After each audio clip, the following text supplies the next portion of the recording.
Having a little fun in the shop today, putting some alligator and ostrich seat covers in the old work Silverado. I love this truck. I've had it a long time. It's 2004, and I've been able to keep the seats pretty clean since I've had it. I mean, it does have some stains on it, things like that, especially in the front where I get in and out a lot.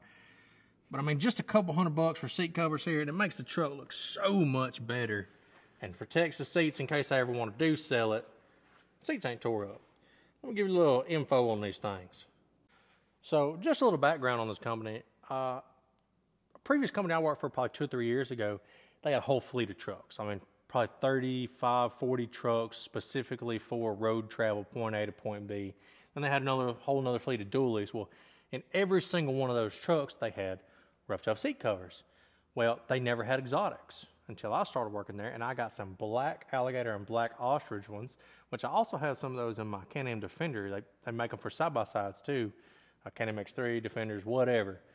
But they would take their vehicles after they hit 100,000 miles, and they would either go trade them in, or they would sell them or do whatever they wanted to do, mostly to the foremans that were driving them. And you know, it just made a lot of sense to me that spend a couple $100 extra bucks, no more seat tears, no more seat rips, no big huge oil stains in the seats and everything else like that. And then you get to ride around, walk in Texas Roadhouse on break and say, yeah, I got ostrich in the truck out there. It's a work truck, but you know, I keep it clean. And to put the stuff on, it's super easy. I mean, I'm making a video installing it, and it's gonna take me 2 hours with the video talking like this to y'all, and it's not that bad. I mean, I could probably do it in about 45 minutes. Just get out here, put them on. I've had them on F250s, F350s, F150s. I've had it on this Silverado. I've had it on a Sierra. I mean, I personally have had 6 or 7 sets, I think. They're just a great company all around. I've never had any tear, rip, or anything like that. I've never had to go through a warranty process, but they have a great warranty on them. But let me show you how easy it is to put this thing on.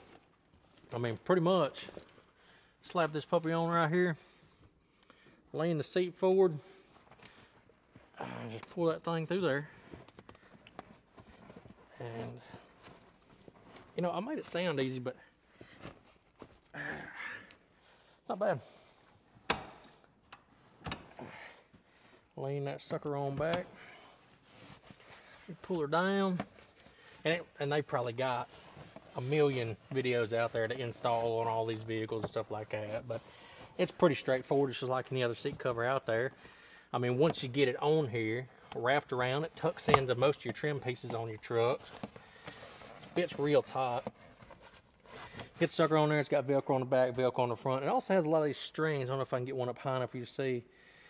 But these drawstrings right here are wrapped all around the bottom. Same what you do is you tie it, suck it down. And some of the people I've seen with them, they'll get everything completely and totally installed, and they'll go to an embroidery shop, or they'll go to somewhere that does this for a lot of money. You're talking about 10 grand for an interior like this. And they'll say, hey, I got these seat covers. Could you throw a couple stitches in them in a place or two? Just to hold them in place. But I've never done it. I've never seen the point in doing that, because if they get loose after a couple months, you getting in and out of the truck, just tighten up the string. It's that simple. One of the most main questions I get asked when I do a video about these seat covers, I've done it 2 or 3 times. I've had 2 or 3 sets since I started doing the social media stuff, and how it attaches to the vehicle and things like that. They're built very vehicle specific. I mean, down to the trim level, down to the cup holder type you have, everything when you order them. But let me show you how, in general, they're on. So every single back of seat will have one of these clips right here, this right here, and you'll attach it. There's probably 10 or 12 along the bottom of this. And I've got them all on there, and I've still got to tighten it up. So right now it's not tight at all, okay? So that's why it's like this. This is just loose, so they fit pretty good. On the bottom, also, still loose, and it's fitting pretty tight here. And what I'll do is when I get all the stuff in the truck, I'll go through here and I'll sit down on everything once or twice and just start tightening everything up. And there's Velcro to hold it together on the seats and stuff like that, where your seat belts are, where airbags may be. And then, like, here's another one. Here's no black strap holding it to the bottom of the seat. All these edges right here will tuck in, and I'll come back through here and I'll tighten everything down, and that's pretty much it.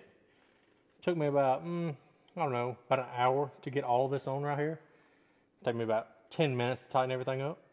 And aside from tightening everything up, I'm pretty much done. And it looks good.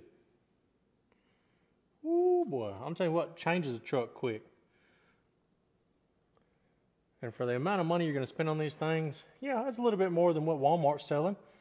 But at the end of the day, if you own a business or it's for your work truck, whether you're personal or LLC or anything like that, this is a tax write-off. This is considered tools for a piece of equipment or maintenance for your vehicle. So you can write this off on taxes, just in case y'all didn't know.